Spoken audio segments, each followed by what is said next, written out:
You mow those. What this does for you is one thing it does is it takes away mosquito bites.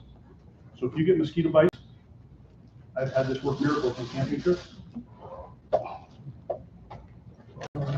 Okay. Say again? You mash it up? Yep, I'll tell you, yeah, all you do is you get underneath and you mash it up. You chew it, you can crush it, spread it on a mosquito bite. On wasp bites, it's even better than wasp bites. It's better. It does the same thing for wasp bites as well. And it will take that wasp bite away so that in half an hour, you don't even have a wasp bite anymore. I've had it so it took it totally away, and I can see where he bit me because I can see the bite mark. It doesn't hurt, doesn't itch, doesn't swell, doesn't do anything. So plantain is good for that. And it also draws healing. Like if you have a splinter that gets all infected, make yourself, once again, get yourself the leaves of that, chew them up, mash it on there, let it stay, put a Band-Aid over top, and it will draw infection out. And it draws it out slowly. And it allows the healing. Comfrey, on the other hand, comfrey will do the same thing, only comfrey you'll come back the next day and it will have skin grown over it. So if it didn't totally drain, you don't want that because it'll cause an abscess. But plantain won't cause an abscess. We use this a lot. To a copy machine? I don't. No. Okay, I was going to help pass those out. great. I brought 10 copies. I didn't know how many people were going to be here. So you'll have to share, I'll show them. and then. So for those who want one, just take a picture of it. Yeah, I was gonna say, we'll take Yeah, pictures. we'll take pictures. That's Those who okay. really, really want one, you got a I'll copy. just send it around, Send it and then they around. can pass it to anybody. There are 3. I didn't. Is it front and back or just? No, it's 3. Different Well, papers? packet is 3. So 3 packets of 3. 3. No, 1 packet of 3 papers. Okay, so make sure I have, okay. Yep. Share, take a picture. I still need more. Yeah, share and take a I can't picture. get the mic to work. Hello. Thank you for. I'm still trying to get the mic. So give me just a minute. Oh. You're actually totally fine. Okay. I've been okay. trying to get the computer up. So Okay. Oh, well, good. So Okay, I'm I not got this. the only it one on. with technical difficulties.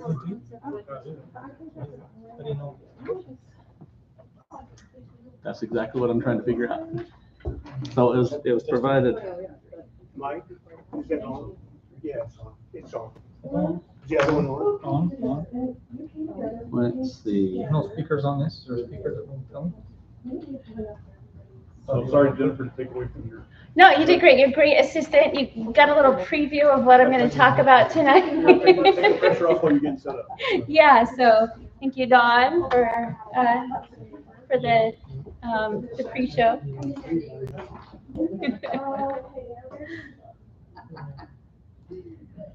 All right, are we good?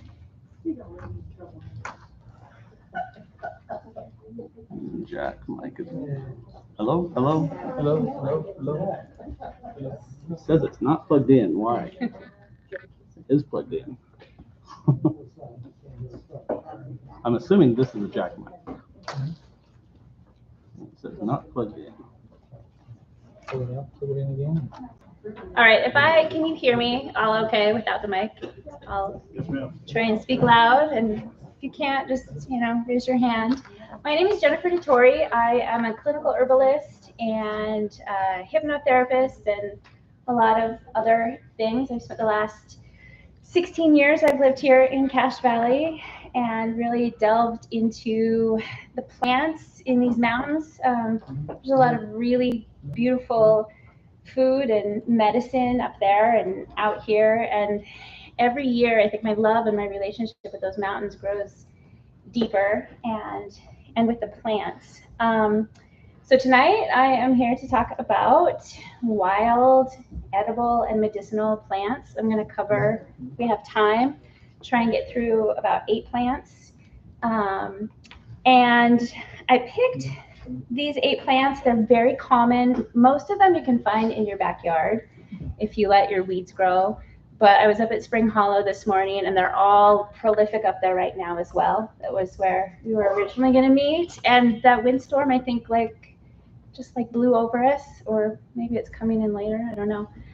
So I brought samples so we can see them if you're not familiar with them. Although they're all very familiar plants and pretty safe. There's not a lot of poisonous lookalikes around these. So how many people are familiar with using herbs or foraging? Okay. Yeah, I know the summits over there. So some of these might be familiar to you, others maybe not so much. The first thing I want to go over though is just a little bit of the ethics of wildcrafting, is what it's called when you go out foraging for herbs and plants. First rule, and it's on your sheet here if you want to follow along, it's the back sheet of guidelines for ethical wildcrafting. The first thing that I think is really important is to obtain permission. So if you are going on somebody's private property, you want the permission. There are laws. National parks do not allow foraging, but the national forests do. I could not get conclusive verification. I've called several people up here at the Cache National Forest. I've heard some things that say if it's for personal use, you can go out. Others have said you need to have a permit. I know lots of people forage out there, probably without permits. So use your discretion. And then state parks here, you're allowed for personal use. But I was given the guidance to contact the park ranger at each state park that you go to. And then, of course, with the Bureau of Land Management, you are allowed to forage for personal use. So that's like the legal permissions that it's important to have.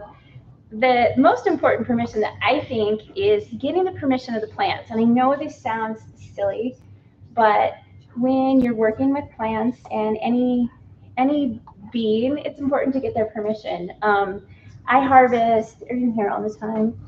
I harvest nettles a lot, and when I first heard this concept, I thought, okay, this is silly, but I'll go for it. And my sister had talked to me about, just developing a relationship with plants. So I'm out, I'm just gonna harvest nettles, and I saw this beautiful patch, asked them, can I harvest you? And I got this real visceral sense of no. I'm like, well, okay, that must be I'm crazy or something. So I go to harvest and I get lots of stings. I'm like, okay, maybe they're serious. And I went over to another patch that looked a little scraggly, didn't look so nice, and I asked them, is it okay if I harvest over here? And I got this real excitement, like, yeah. So I harvested, no stings.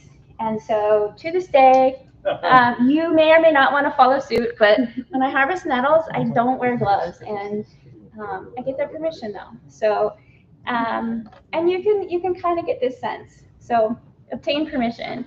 The second thing is to know the plants. There are some poisonous plants out there, and here in the Wasatch, we have poison hemlock and water hemlock that can kill you quite quickly.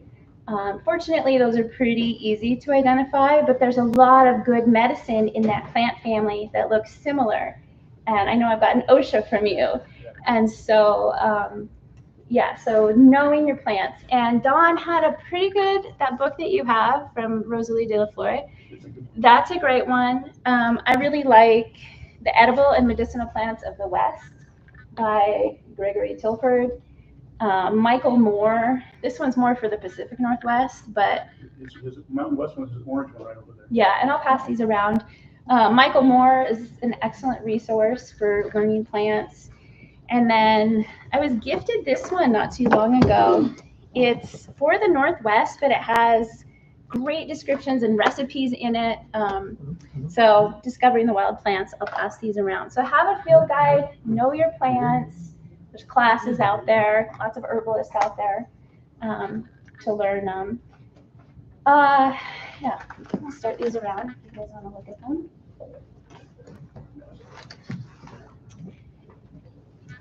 The other really important thing is to harvest sustainably. So I've been out during elderberry season and seen where people have harvested elderberries and the trees have just been torn down and every last berry has been taken from the bush and branches just ripped off. That's just terribly unethical wildcrafting and just a terrible use of the plant anyway. So rules of thumb: don't harvest the grandmothers and the grandfathers. The biggest plant, the biggest, strongest, healthiest looking plants, leave those. Those are the ones that are going to reproduce and cultivate a good crop in the wild. Use caution. So if you're out harvesting plants and there's only a few specimens that you're seeing, leave them alone, let them grow. So I only harvest from really thick, healthy looking, yeah. What's that? Teenagers. Yeah, from the teenagers, right. The young ones, let them grow. The old ones, let them reproduce. The teenagers, right. Another thing is, generally speaking, and it depends on the plant, but generally speaking, like if you have a big thick patch of nettles, right, pick from the middle, because that will continue to grow out. The other general rule of thumb is a 10% rule. Never take 10%, more than 10% of a population, but only take what you need. And you need a lot less than you think you need usually. Yes. If people want to harvest the ephedra, which is the brigham tea, Yes. yeah, I use a very little of every plant. Yep. I'll take like one branch off of a big healthy plant. Yep. Because I've seen people follow me through. Yeah. And they'll come through and they'll Just rape like- that plant. They'll take more. Yeah. They'll take like half the plant. Next year it's dead. Yeah. It's not even living. Yeah. So again, that goes with permission too. So like I said, with the nettles, if that is big, thick patch, can I pick you? And I got, there's a real strong sense of no. So yes, only a little bit from here and there. No more than 10% of a population. And there are different ways of harvesting different plants. I won't go into, how to harvest each thing. And then there's practice gratitude. So, just giving back, making sure that when you are out harvesting, if you dig a hole, fill it in. If you, try not to trample things. I'm always careful where I'm walking. And then just giving back to the community and the land. Yeah, so those are kind of the guidelines for wildcrafting. Just treat it with respect. Leave some for others, leave some for the animals, keep the populations healthy. Spread seeds, which is another good thing to do. So. Are you going to have any presentations up here? What's that? Are you going to have anything up here? No, I was planning on being outside. So I had to bring the outside with me. Any questions on that so far? No. Okay, well, I'm going to just delve into some of these plants, and I brought lots of examples for us to sample tonight. So if you're not familiar with eating these things, that's part of the fun of tonight is trying this. So the first thing is the lowly dandelion. Thankfully, you will never have to plant a dandelion. They are plentiful everywhere you go around the world. They have naturalized. Let's see.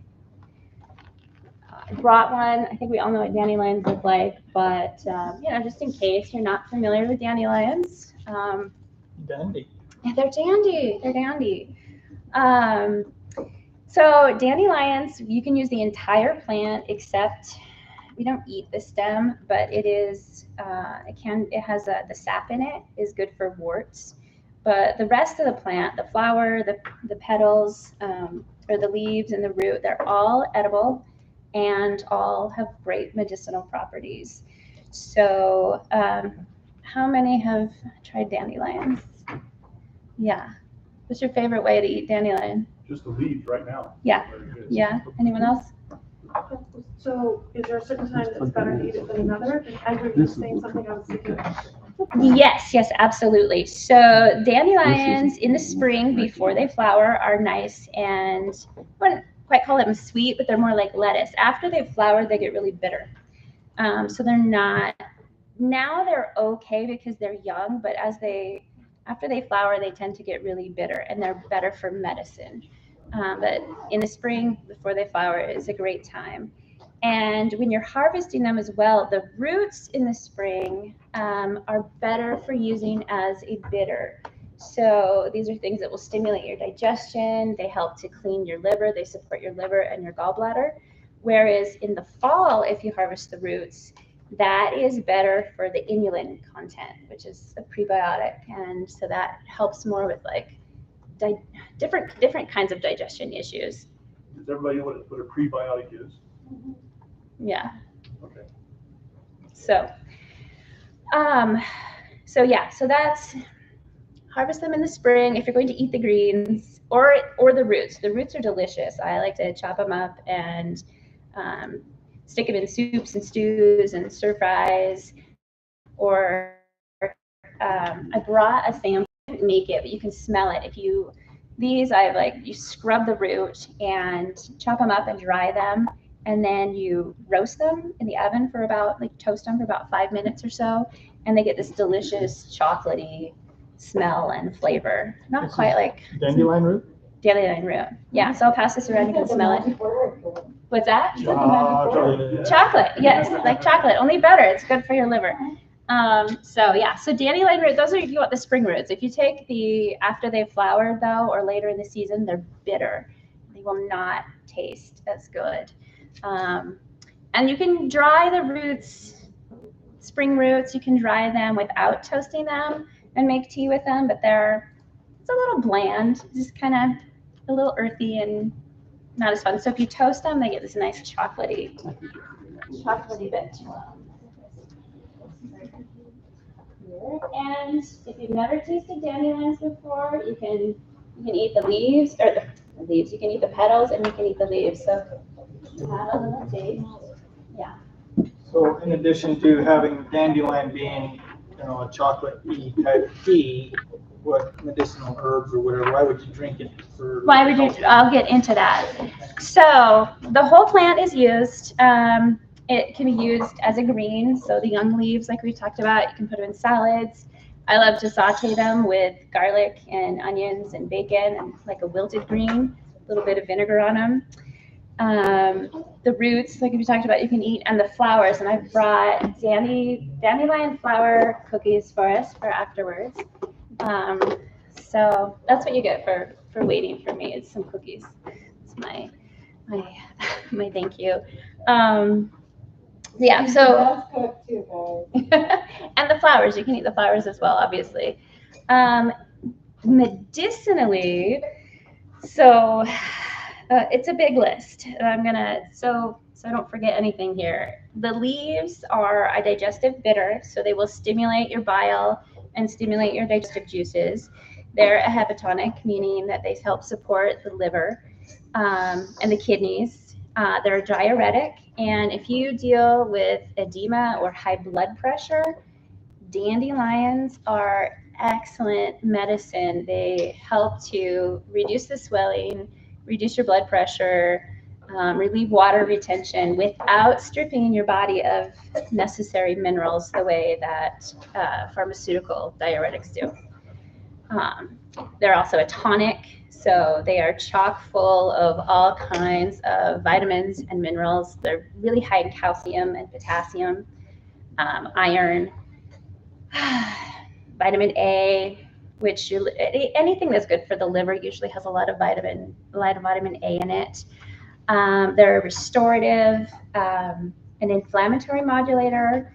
So the flower is good for pain, and one of my favorite uses is to dry the flowers and then infuse them in oil, and they're really good for all kinds of aches and pains, muscle pain.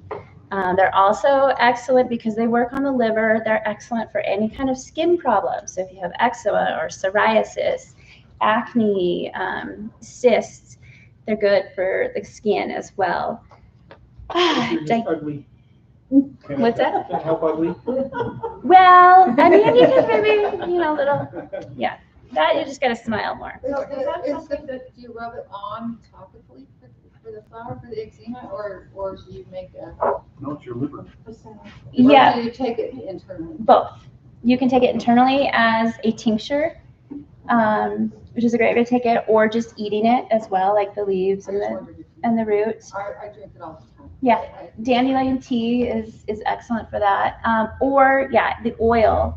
But really, when you're dealing with skin issues, skin issues are usually indicative of digestion and liver issues. So if you have any kind of skin issue, clean your liver and work on healing your digestive tract. And the reason is because your skin is the biggest organ. So if your body has to eliminate something, it's easier to eliminate it through your skin, which makes you look sick. Yeah. Because it's eliminating it through your skin. Did you just say I look sick? I'm talking about my skin. No, but that's what, if you have a skin problem, typically it's. I know. Yeah. Well, and usually by the time issues show up on your skin, they're deep in the body. Skin is like oftentimes the last place. When the body can't deal with it anymore, it expresses it out through the skin. So yeah, always work from the inside out. Cholesterol, it's also really good for high cholesterol. And if any women have, PMS complaints, endometriosis, fibroids, it's really good for estrogen dominant issues for women as well. So that's dandelion in a nutshell. And Rosemary Gladstar and, De La Florte. Who's the other one I'm thinking of? Susan Weed. Susan Weed has written some excellent books, and she has chapters on what dandelion can do. So we just have a little 3x5 card here. So yeah, the lowly dandelion, if you have the plants I'm giving you tonight, if you just have like one or two of these, you basically have maybe like all the medicine you need. You have a full pharmacy in your backyard or the hills. So that's dandelion. The next one is I'll talk about stinging nettles, since I told my nettle story. And does everyone know what stinging nettles look like? Who here has not seen stinging nettles? Okay. Seems like they're hard to find nowadays unless you go. Yeah, stinging nettles like moist, and there are a lot in the canyon, up in the mountains. Who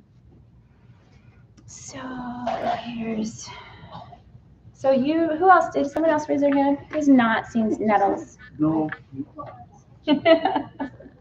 Okay. Yeah, well, they're different, but they actually have similar properties.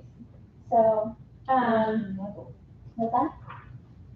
Are they the ones that have those little purple flowers after they've been fully grown? They do flower at the top, and they produce this lovely seed head that kind of drapes down. We'll pass these around.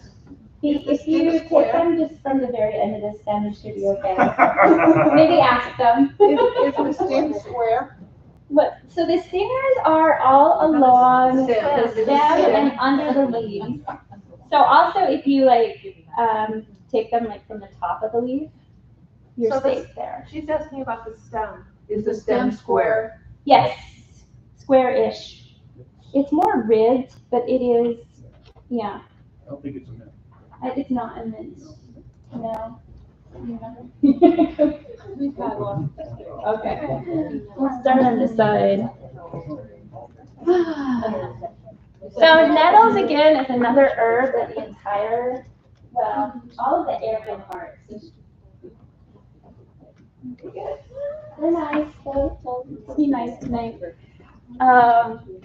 All of the aerial parts of this herb are edible, so the leaf and the flowers and the seeds. And the entire plant is medicinal. So stinging nettle is really good fresh. I made a bone broth tonight, and I had nettles chopped up in it. When you cook nettles or freeze them, it takes the sting out, or dry them.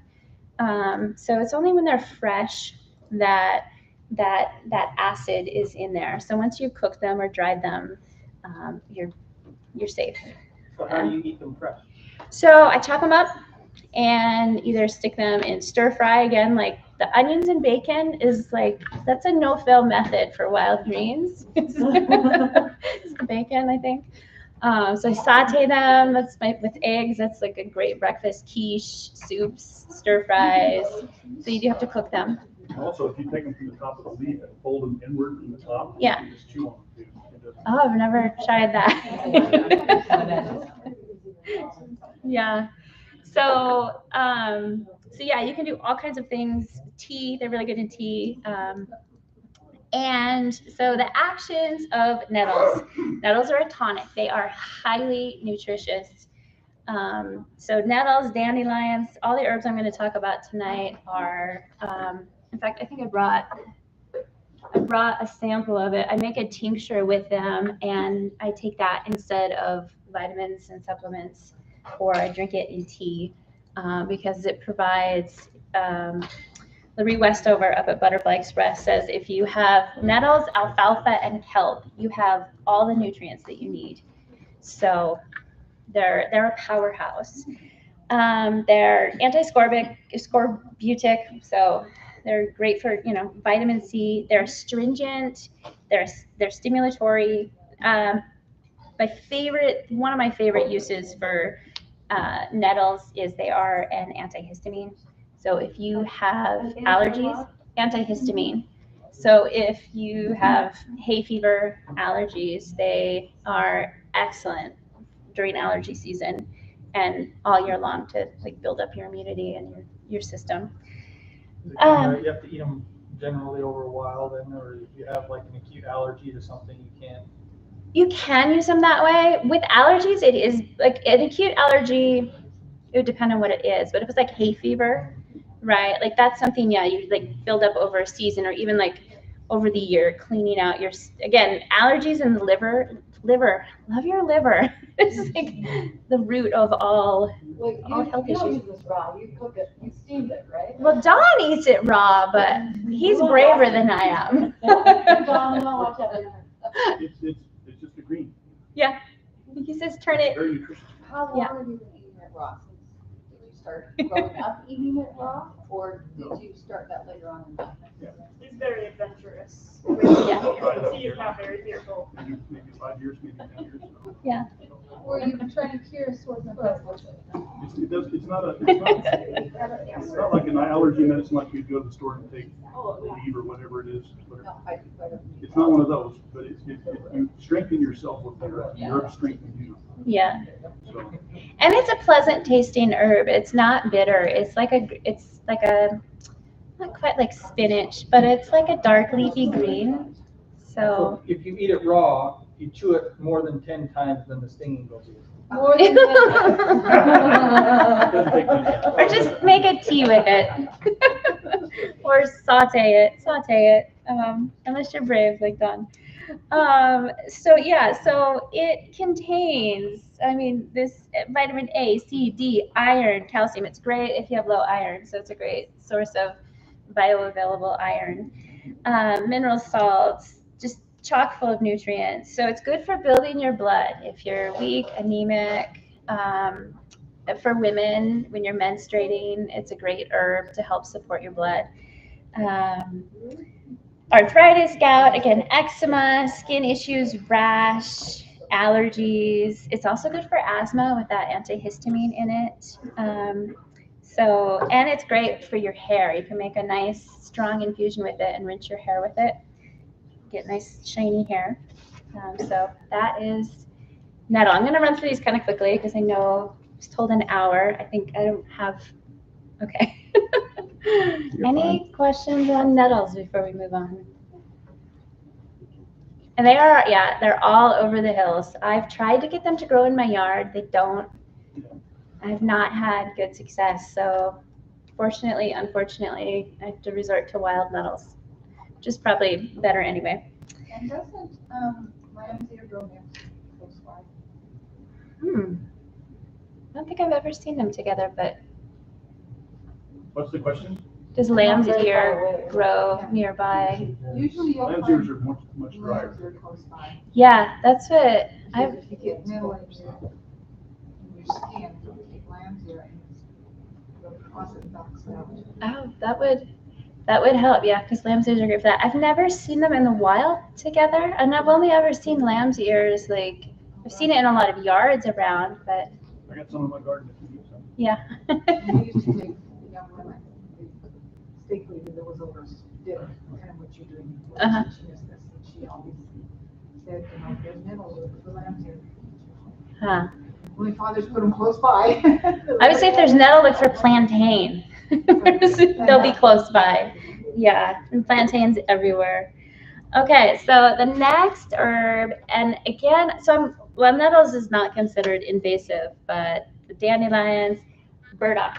I have seen people in the state forest yanking at burdock right and left, and I know it's very invasive, but let me tell you, burdock is big medicine. It's one of my, they're all my favorites, but it is one of my favorite go-tos. So let's see. And you've all seen it, you all know it. It's got those burrs, right? Even those burrs are medicinal, the seed in them. And good luck trying to dig up. This is from a yard where the soil's soft. I still could not get the root. But this is burdock. It is, the entire plant is edible. I really like the root, but I'm not so keen. I know they say you can eat the stem and the leaves. You'll just have to decide for yourself. You try them. Not my favorite to eat that way, Are they but bitter, or what's the flavor of them? they're just a coarse texture, kind of rough, and they are a little bitter. Keeps you regular. What's that? Keeps you regular. Yeah, they would. They do. Roughage. They do.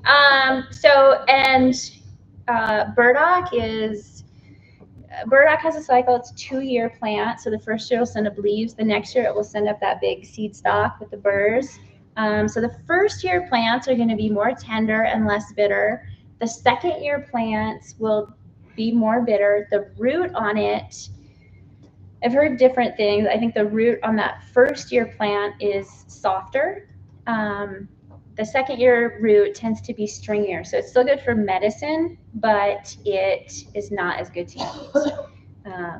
So the stems are edible. The young leaves are good in salads. Again, not my preference. And the roots. I love the roots in stir fries, soups. You can get them at big long ones at what's the Asian store, like down by Ogden. A lot of Asian stores will carry burdock root. They're great if you make bone broth. I use dried burdock root. I just throw a handful in my bone broth because it infuses all the nutrients in it. It doesn't have, again, it's kind of an earthy taste. It's not like, oh, I want a cup of burdock tea, but it's good if you infuse it with other things. But it just kind of has a plain flavor. And I'll pass these around. You can try all these things I'm passing around. Take a little nibble of them. That's a great way to get to know the herb. So, yeah. It's another liver talk. Yes. I'll talk about Okay. all the good things.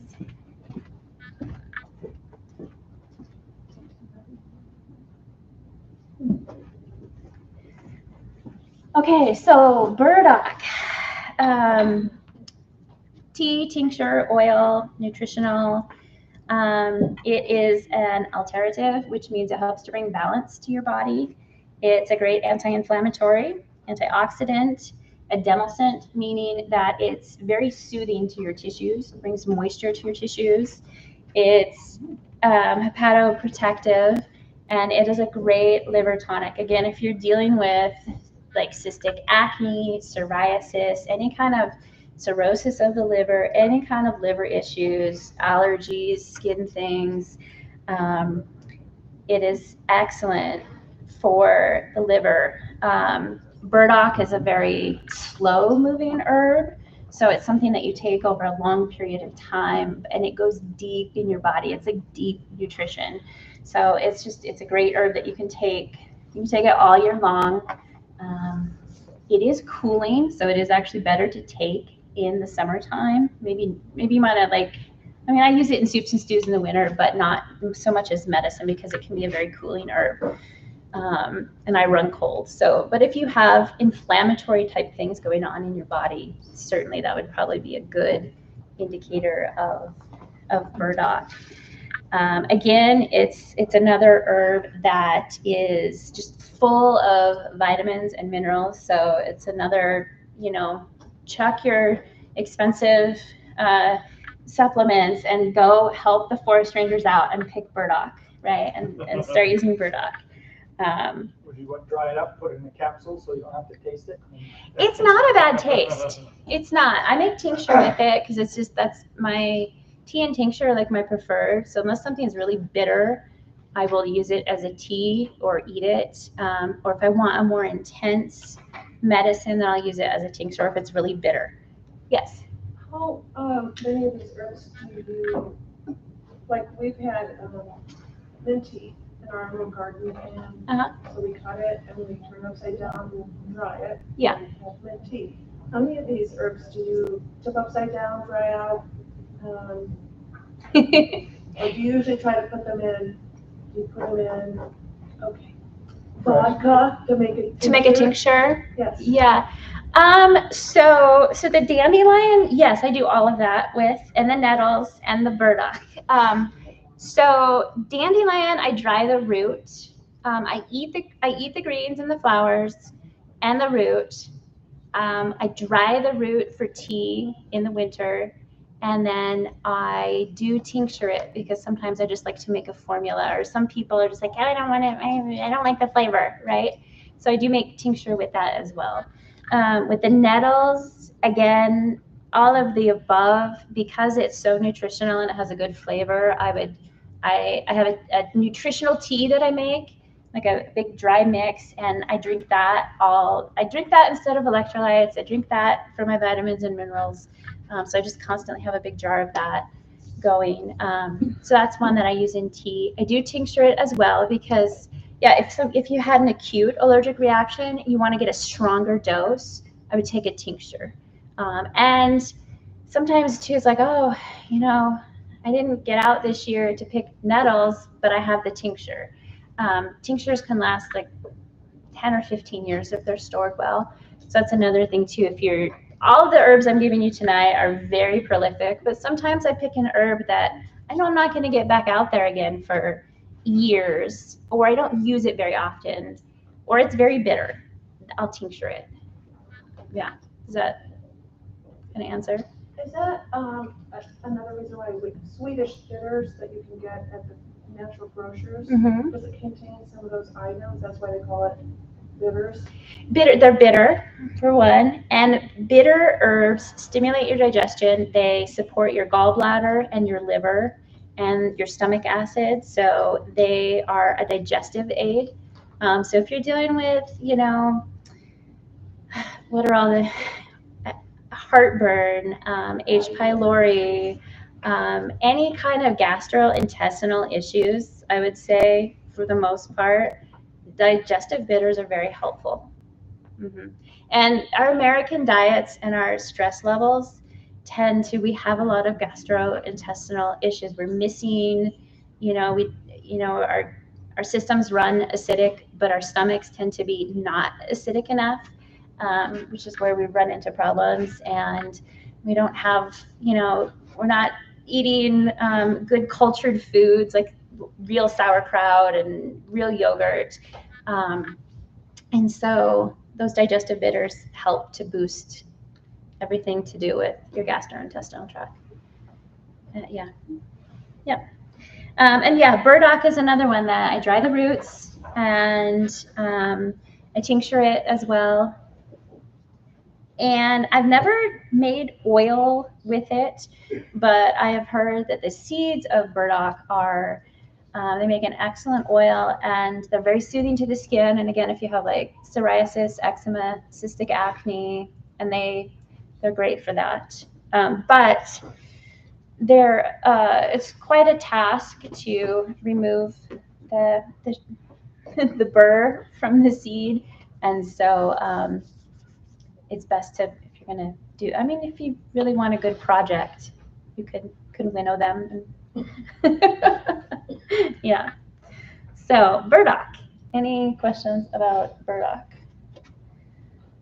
Okay. So the next one, and I heard Dawn mention it as I was walking in, is lovely plantain. And this is like everywhere. Again, I was just on Cache Valley 411, and somebody was like, I have this plant in my yard and it's everywhere. How do I get rid of it? And everyone's writing in Roundup 2,4-D, and I'm like, no. This is a little first aid kit right here. And it's everywhere. Every campground that you're going to be at. It's up at Spring Hollow. It's in my yard. Just everywhere you go. So it is edible. And again, it's another one that I don't eat a lot, but I know a lot of people do. You want it really young because I guess it gets bigger, the leaves get stringy. But it tastes good and it's just a little stringy. So it is edible. It's usually the leaves and the seeds that are used medicinally. And for food as well. So the seeds are really high in psyllium. So they're great for constipation and digestive issues. And again, the leaves are good for food. Now, as a medicine, as Dawn was saying, these leaves, if you have bug bites, stings, rashes, burns, they're very soothing for your skin and actually internally as well. They're demulcent, so they're soothing for you have ulcers. It'd be great for ulcers. And they're very drawing. So if bee venom or, wasp venom or a sliver, they're great for pulling things out of tissues. So any kind of inflamed tissue, they'll help to pull that inflammation out. And you're hiking on a trail and you get a cut and there's plantain or the stinging nettles, just take a leaf and chew it up and slap that on, where you get it. And I know you might be like, oh, gross, the saliva, that's unsanitary. But actually, your saliva has enzymes in it that potentize the medicinal properties that are in the leaves. So they work together and it's like this nice synergistic effect. So you can chew that up. Anything else? Yeah, it's great for the skin. Any mucous membranes. So again, like any kind of dry tissues, your throat, if you have a sore throat, they're good for soothing that as well. It's another one that's good for the liver. It's not one I grab as like a strong liver herb, but it does, and upper respiratory infections. So if you have dry, irritated cough, it's going to be very soothing for that. I would like make a tea with it, or a gargle. It'd be good for that as well. Anything you have anything else you want to add? It's a self-proliferant. It's not a very strong one like comfrey, but it's also a self-proliferant as well. And it helps to draw infection. Like if you have a sliver that gets really infected, deep, yep. If you apply that as a poultice on top of that, it will help draw that. Yeah. Out. Yeah. And then help it heal. Yeah. Yeah. Yeah. And I brought my first aid cream. So my first aid cream has well, I'm going to talk about comfrey in a minute and plantain. So it's got this in it if you want to have a little try. We also have lanceolata. That's plantain Plantago major. Mm-hmm. We also have plantain lanceolata, which has very narrow, Yes. long, skinny leaves. It works as well, not as well as that one, but I have both of them in my yard. Do you? When I was a kid, we used to always play with the flowers. We'd make little poppers and we'd pop the blossoms off of the lanceolata, and I didn't know that until I realized, oh, that's what you were doing. I grew up playing with, and we have them in my yard. So. And you're helping spread the. Yeah. Yes, these are very prolific. Dandelions are very prolific. Burdock is very prolific. Yeah. Here's.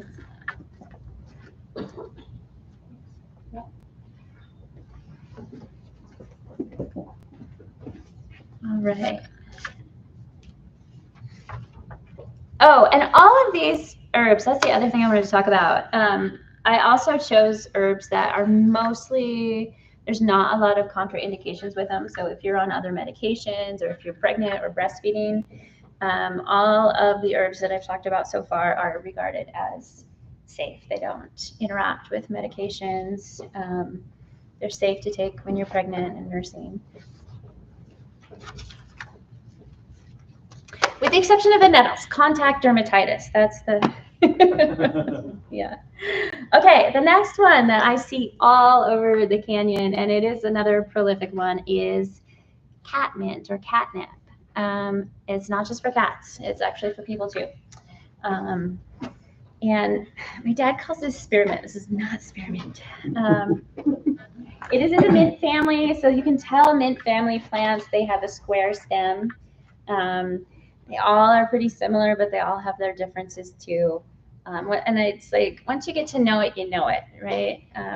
And I don't think there's too many things in the mint family you really have to worry about, except maybe pennyroyal. But that one has a very pungent smell. You'll know it. So pass these around, take a little nibble, get to know them. Yeah, it's a great way.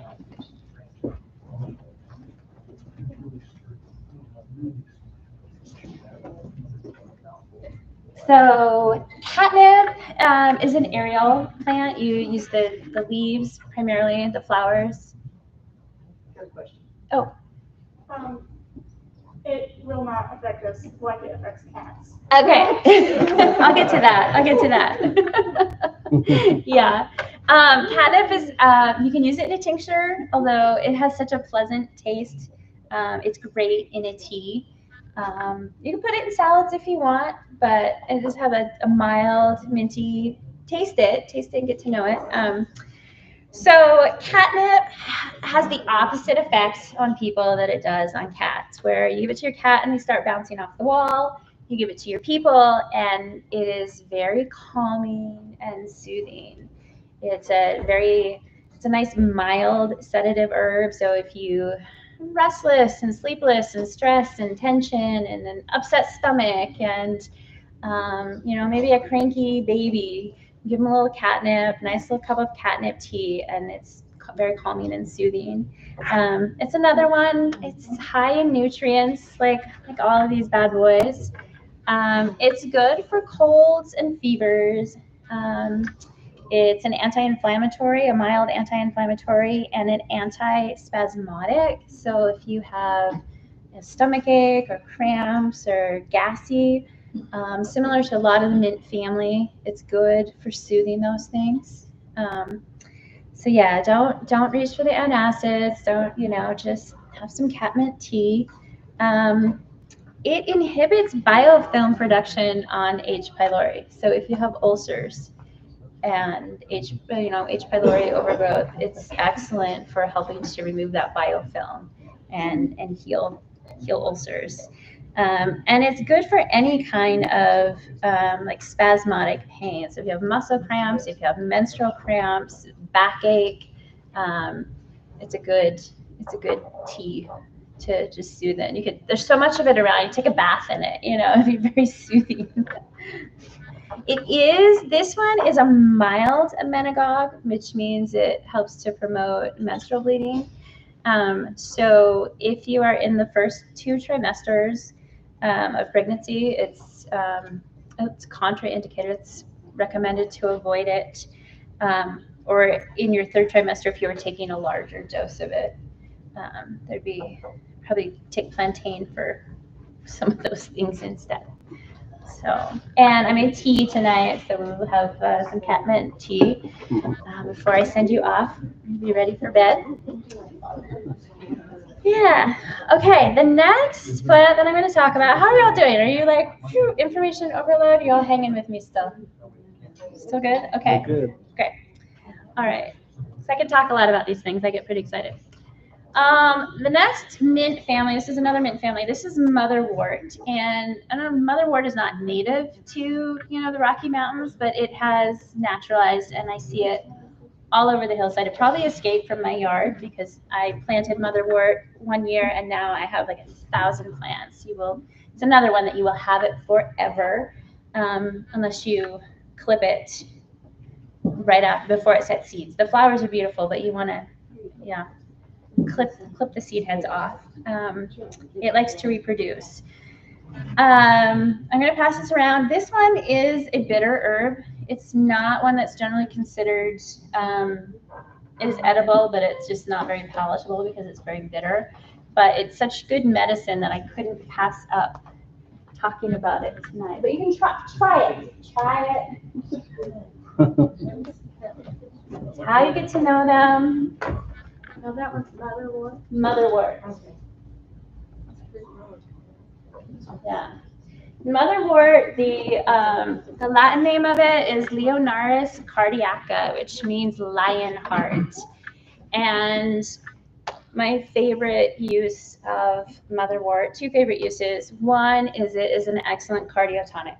So it helps to strengthen and stabilize the heartbeat. and strengthen the heart.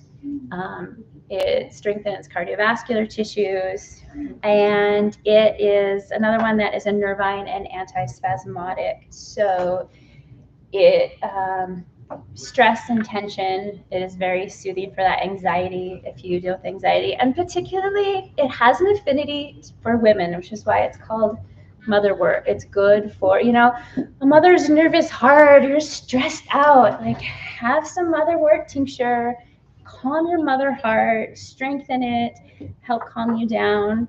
It's another one that it's hypotensive as well, so if you deal with high blood pressure. And it is a great uterine tonic. So if you get menstrual cramps, and it's antispasmodic, so it's good for backache, menstrual cramps. It helps to strengthen and tone the uterus as well. So it's good for a lot of different reproductive, especially pain type things, menstrual headaches, menstrual pain, ovulation pain. What else? Oh, and hormones. So I included this one because half of us in here are women. It's a great, the other half, it's the cardiotonic for the men. It's the reproductive side for the women. It's everybody's happy. Lowers cholesterol, and it helps to improve the elasticity of blood vessels. So this one is, so I included this tonight. It's a great medicine. This one, you do want to avoid it during pregnancy. And if it can be used during menopause, and it's excellent after childbirth, but if you're dealing with bleeding issues like heavy bleeding, it's best to avoid it. And if you are on cardiovascular medications, I have clients that take it and get off their cardiovascular medications, but it will interfere with them, meaning it will strengthen your heart to the point that you won't need them. And I don't know if I'm allowed to say that in public, but the FDA, yeah. Well, you're putting this on YouTube, right? So it can interfere with cardiovascular medications. It will, increase the efficacy. So if you want to take it for heart issues, it's best to consult your doctor or use your own judgment and slowly taper. But yeah, so I've had clients get off heart medication with motherwort and hawthorn. It's that effective. And yeah, so great for mothers, great for women, great for heart issues and stress and anxiety. I use it a lot. It's a very calming herb as well. So Do you use it as a tea, or how do you use it? as a tincture, it's bitter. You can use it as a tea. Some people, and I guess I would maybe do a weaker tea. There's an interesting thing with herbs too, though, is that if you really need an herb, if your body knows I need this herb, you might find it pleasant or you will crave it. And this is, oftentimes I'll take things, and I love Oregon grape. And Oregon grape is a great liver tonic. It's extremely bitter. I love it. Other people would be like, oh my gosh, that's disgusting because it's so bitter. And I think that often happens with things, that when your body needs it, it will crave it, and you might even find it pleasant. So I'm passing around, taste it. Maybe you're like, this is great. I'd make tea with it. So you can take it as a tea. If you're gonna oh, I know I need it, but I don't like it, use it as a tincture. Just swallow it down real fast. Yeah. Okay. Any questions on the lion heart? Oh, you said motherwort and hawthorn tea to get both of them together, or just one or the other to give us heart meds? It would depend. I do think they do work nicely together. Yeah. And I have a client who she takes a tincture of motherwort and hawthorn, and yeah, and it would one or the other, but they do work really well together. Hawthorn is don't think the flowers are blooming yet. I didn't even bring that one because it's not such a common plant around here. But hawthorn is one that you can take for a long time. It's very nutritious, so it's one that you can just take all the time. Motherwort is one that you probably wouldn't want to take for a long period of time. So that would be a consideration too, if if you're using it for heart things. Where do you find motherwort? Everywhere. I actually did not see any up at Spring Hollow, but I know I've seen it up there before. I know it looks similar to nettles, so oftentimes I'm like, oh, I found a patch of nettles, and it'll be motherwort, And yeah, so it's really common around all over the place, and it spreads like crazy. So it's not a native, so I don't think that the park rangers would mind if you picked it. Yeah. Okay. This little guy, the next thing we'll talk about is chickweed. Anybody have chickweed in their yard? The chickens, they love it. That's why it's called chickweed. Stellaria medea. Chickweed, again, is another excellent nutritious herb, very nutritious. It's a refrigerant, meaning it's cooling to your system. So hot flashes, it's summertime and you're just hot and cranky. You have a hot rash, prickly heat, hives. It's just cooling to your system. It's edible. I made a salad here. It's got chickweed in it. It's delicious to eat. It can be used as a tea or a poultice for your skin. Also, our salad, I brought, it's motherwort and chickweed vinegar. So I infuse it in vinegar. It's great on salads. Or you can infuse it in oil for your skin. So it's an anti-inflammatory, both internally and externally. It's emollient, meaning it's very soothing and moistening to your tissues, internally and externally. So if you didn't have an oil and you have a rash, you could, again, chew it up and use it as a poultice. You could make a tea and put it on a compress. Or you can infuse it in oil. You can, drink the tea. What else? This one's a fun one. It has a lot of saponins in it, which emulsifies things. So it actually,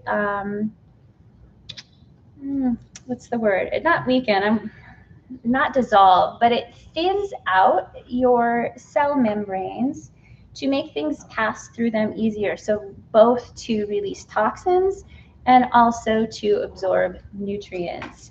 It's an excellent diuretic and weight loss herb for that reason. It helps to emulsify fats in your body. It also, if you have, again, like fibroids or That's why they call it chickweed. for the chicks too, yeah. Swollen glands, tumors, if you have cysts, it helps to dissolve those down. So the vinegar I brought tonight is Susan Weed calls it Triple Goddess, and she says it has motherwort, mugwort, and chickweed in it. So again, for women, if you have any kind of fibroids or cysts, she's like, it's going to take care of all of that. But also for men too, with cysts and things. And it's good for just, nutrient absorption. So not only is it high in nutrients, but it actually helps to prime your body to absorb nutrients better and dissolving congested tissues. So again, too, I think if you had any kind of edema and stagnation in your body, I'm pointing to my leg because I've got a varicose vein down here. So it's really good for those things. And delicious. I'll pass this around so you can nibble on it, but we'll have the salad. Maybe I will, as I'm talking. Yeah, I'm gonna help, and we'll start. I brought some edible samples of these things so that we can enjoy them in their fullness. Will you pass down what help I can use? Yeah, and you can help.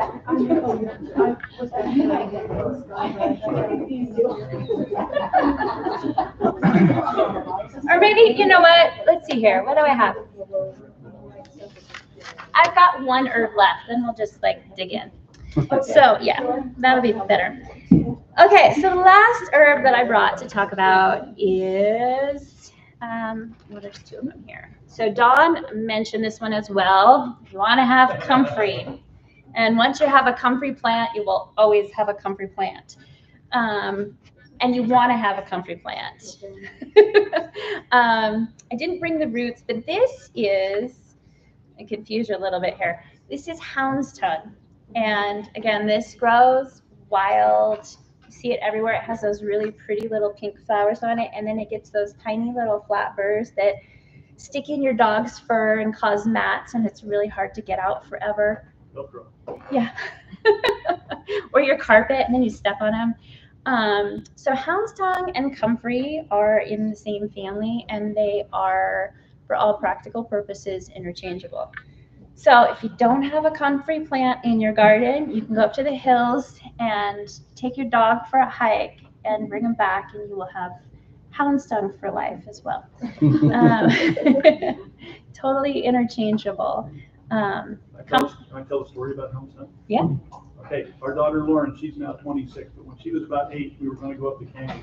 And in our yard, I have plantain, I have hound's tongue.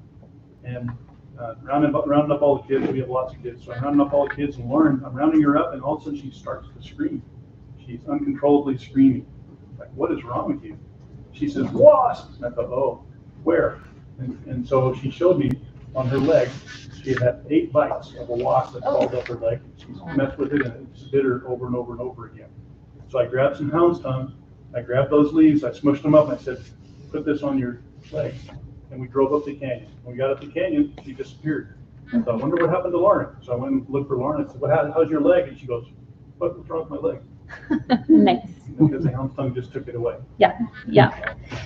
This is another, these are such common herbs, but like I said, if you have 1 or 2 of these, you have just about all the medicine and nutrition that you could almost need. They're just super powerhouses of medicine. So hound's tongue, comfrey, we use the leaves and the roots. They are both edible and medicinal. Again, try them. I like the flavor of comfrey. I find the leaves a little woolly. So some people are like, oh, I love it in my salad. I don't love it in my salad. But maybe I have like a sensory thing. I don't know. So yeah, you can use the young leaves. The big ones, not so good. Young leaves, you can put them in salads. Again, you could stir fry them, put them in soups and stews. It's one of my favorite ways of using a lot of these plants in the wintertime when they're not growing. I've dried them, and when I make my bone broth, I throw, a handful of the herbs in the broth as it's simmering to make it like to get all the goodness out of them. You can make tea with it. The roots again are edible, but they're highly, they have a lot of mucilage in them, meaning they will get gooey like marshmallow. And in fact, they have more mucilage than mallow. So they're incredibly like sore throat, again, ulcers, any kind of like dry things going on in your digestive tract, IBS, colitis, Crohn's, very soothing for mucous membranes. So the roots are great in a tea. They're great in an oil infusion. So again, comfrey is a nutritional tonic. It's one that there's a little controversy around comfrey. Most herbalists, and I put it on here, avoid prolonged use due to liver toxicity. There was a study that was done a while ago, and they fed rats highly concentrated amounts of, I forget what the constituent is in comfrey, but they fed rats a lot of this, and they developed liver problems. You would have to eat like 30 wheelbarrows full of comfrey a day to have the same effect. But since then, a lot of places won't carry comfrey. It's, kind of shushed, but it's also old-time herbalists. It's like their go-to herb. They give it to you all the time for everything. So it's very nutritious. What else? It's a great expectorant. It's an astringent, like Dawn said, with the wasp stings. It's very soothing to the skin. It's a hemostatic, so it helps your blood. Just tonic. Any kind of tissue problem that you have. If you have a cut, if you have a scrape, if you have tendinitis, if you have bursitis, if you have a dislocation, if you have a strain, if you have a sprain, if you have a fracture, symphytum, comfrey, it's Latin word is symphytum, which means to bring together, to knit together. It heals tissues, and it heals them quite rapidly. So if you ever have a fracture, it will help to speed the process of healing that bone just rapidly.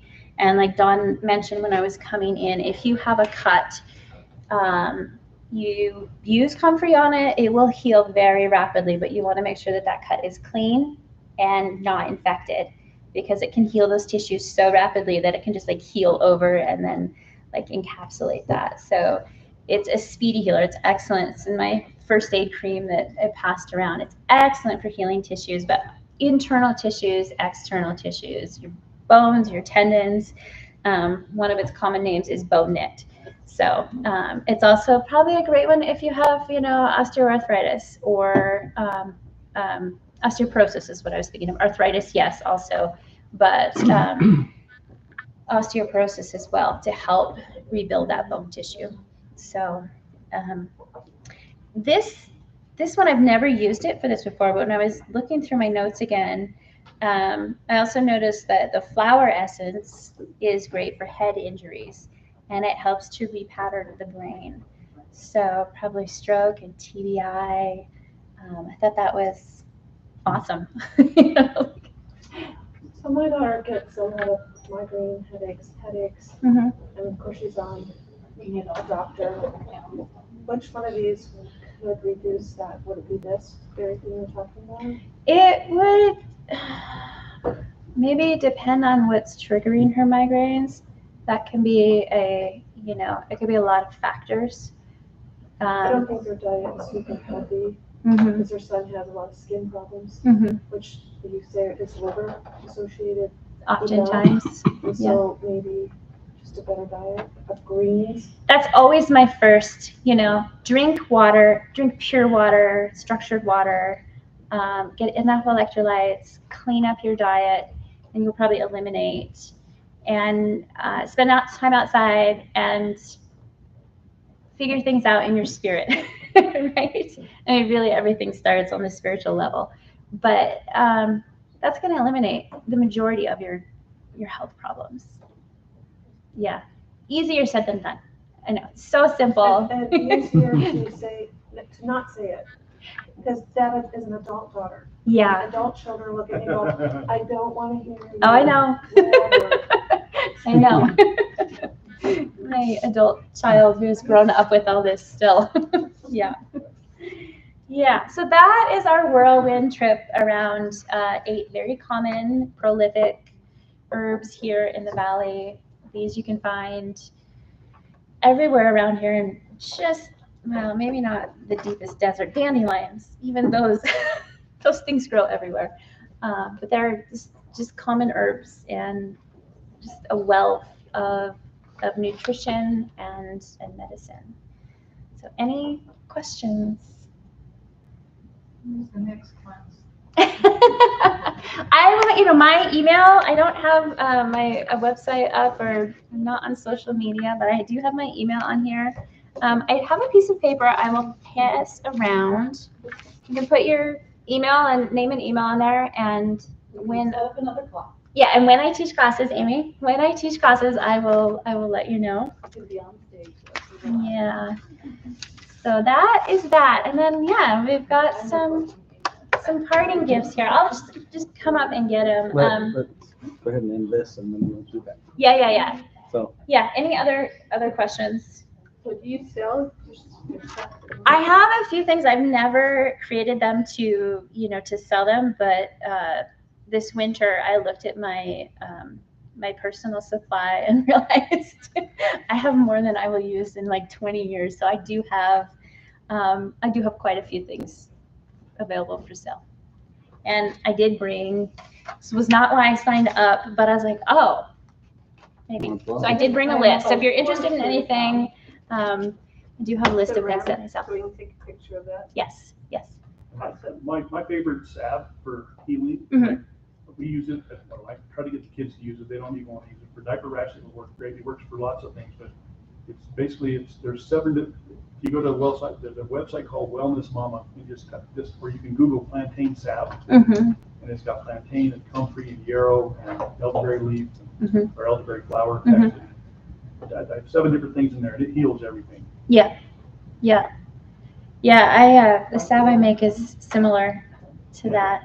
Yeah. It's not top secret, it's just. No, I mean these are just common, and it's like kind of like, I don't know, the way I work, it's like, what do I have on hand? What was prolific this year? That's another great rule of thumb. I mean, these plants are so prolific, but one thing I've noticed with the herbs is herbs are very intelligent. Like God knows, or creator, however you want to look at this.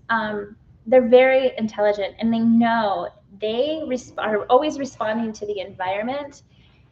And you can almost tell what people will need on a wide scale by what is prolific in a given year. So 2021, when we had all of the incredible wildfires and we were just breathing smoke for like 6 months, everywhere you went on the West Coast, you couldn't get away from it. I'm walking around, and I had heard about this herb called gumweed that was really soothing and great. And I was like, oh, okay. So I just like tucked that away, right? Like I didn't think anything of it. And I'm going for a walk, and I'm seeing this yellow plant everywhere. And I was talking to my roommate. I'm like, I have never seen, I mean, I know this is around here. I've never seen this plant so prolific. What is going on? Pay attention, because it is everywhere. It was gumweed. Well, gumweed is great for your lungs. It helps to remove thick, sticky, like when we all had like those big respiratory stuff that fall and winter, and so it's good for breaking up thick, sticky coughs and mucus, and then flushing it out of your system. It's also really good for your kidneys and your urinary tract, which when you're in a big cloud of fear, your kidneys and your urinary tract get affected. And so that herb, which was just, and everywhere I went on the West Coast, so when my family was in Washington, it was all over the place up there as well. I'm like, we need this herb this year. So if it's prolific, you pay attention. And if you want to describe those, if you look at a Robitussin bottle, Uh-huh. it has it's an expectorant, an emulsant, it's a whatever, Yep. That's these herbs that you're talking about. Yes. That's what there are in herbal. Yeah, and they're Normally it's an expectorant. really beneficial side effects rather than detrimental ones. Yeah, and practically free. So, yeah. Yeah. So, okay, just sign up sheet. If you, if I do classes, I can email you if you want. I do have a list of things from my personal supply that is now a lot. My hobby. Can I just say, she gives me some for Christmas, and it's my favorite gift of the year. I like free, but whatever I get. Yeah. Beautiful. Any other questions? When we go home, and gone 10 miles down the road, we'll have lots of questions. Yes. Because that's usually what happens for the. Well, my email is on there, so you Okay. can email me. Mhm. I check it like I'm a terrible business person.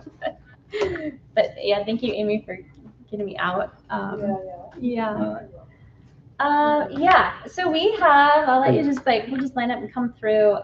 There we have a wild green salad, and it is a lot of the herbs that we talked about tonight. There's chickweed and I don't even remember what I put in here. Watercress. There's some alder leaves and box elder leaves, young ones. Those are edible. What else? Oh, there's fireweed and So you take a little bit, you just hope you get what you need, right? Yeah, just take a little bit, you'll get what you need. It'll be great. Yeah, it'll be good. All So right, there's thank some- you. Let's go ahead and enter it. Thank you.